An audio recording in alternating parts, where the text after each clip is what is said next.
So I am about to install my light bulbs, and thank goodness they give me some gloves, because I don't know if you guys know, but I'm actually a professional mime.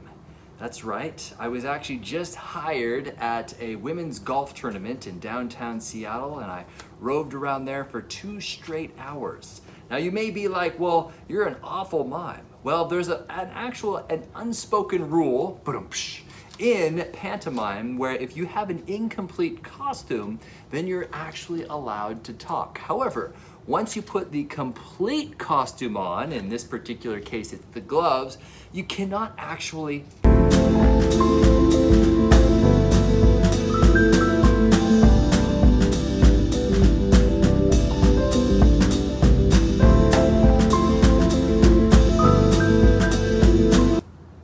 And thank you, Sealight, for providing these white gloves as I now change my light bulbs.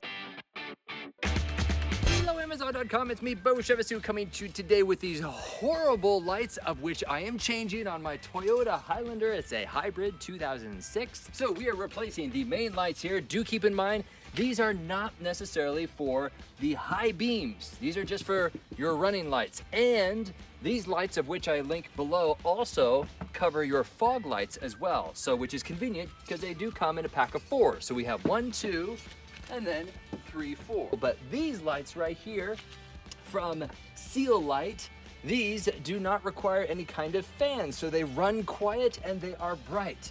At least I think so. Now the moment of truth. Go ahead and stand back and let's see if the lights turn on. Here we go. 3, 2, 1, on.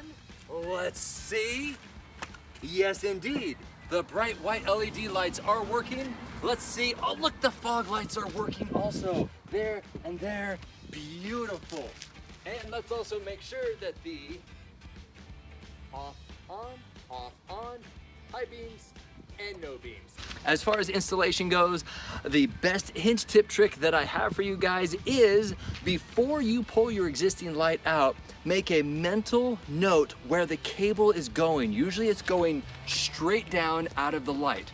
So if it's at 6 o'clock pointing down, just remember which direction you turn it. So if you go from 6 to 8 o'clock, then try to replicate that when you are putting your lights in. Put it in at 8 and turn it back to 6. Does that make sense? So that visual right there should help a lot of you.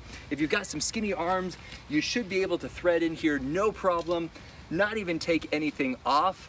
Some people have to access from underneath, but that requires a lot of taking off of things. So do your best to try to turn off the car. Obviously, do not do this when there's keys in the ignition. You might get a little zap, but that's it. These lights do work. I'll put the link in the description below. My name is Beau. Catch you later.